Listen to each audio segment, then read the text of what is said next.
સુરતની વરાછા વિધાનસભા બેઠકના ભાજપના ધારાસભ્ય કુમાર કાનાણી લેટર લખીને સતત ચર્ચામાં રહેતા હોય છે, ત્યારે આ વખતે તેમણે વધુ એક લેટર લખ્યો છે। સુરતના પોલીસ કમિશનરને ઉદ્દેશીને લખેલા પત્રમાં તેણે લખ્યું છે કે ઠેર ઠેર વિકાસના કાર્યો થઈ રહ્યા છે, જે જરૂરી છે, પરંતુ તેને લીધે ઠેર ઠેર ટ્રાફિક જામ પણ થઈ રહ્યા છે।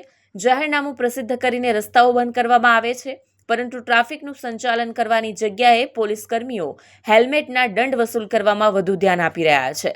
ધારાસભ્ય કુમાર કાનાણીએ પત્રમાં જણાવ્યું હતું કે વરાછા મેઇન રોડ ઉપર કરાયેલ ખોદકામને લીધે થતી ટ્રાફિક બાબતે પત્ર લખ્યો હતો અને વરાછા મેઇન રોડ ઉપર ટ્રાફિક પોલીસ ગોઠવી દેવાઈ હતી। સુરત રેલવે સ્ટેશનના ડેવલપમેન્ટના ભાગરૂપે સિડકો તરફથી જે કોરિડોર ઓવરબ્રિજ બાંધવાની કામગીરી ચાલુ છે, તેના માટે અત્યારે અહીંયા વેરહાઉસની ગલીથી વૈશાલી સર્કલ સુધી જતો રોડ 6 માસ માટે બંધ કરવામાં આવેલો છે। એના બદલે વૈકલ્પિક રૂટ વસંતિકાની વાડી થઈ અને જેબી ડાયમંડ તરફથી પોદાર સર્કલ તરફ જવાનું છે રેલવે સ્ટેશન જવા માટે।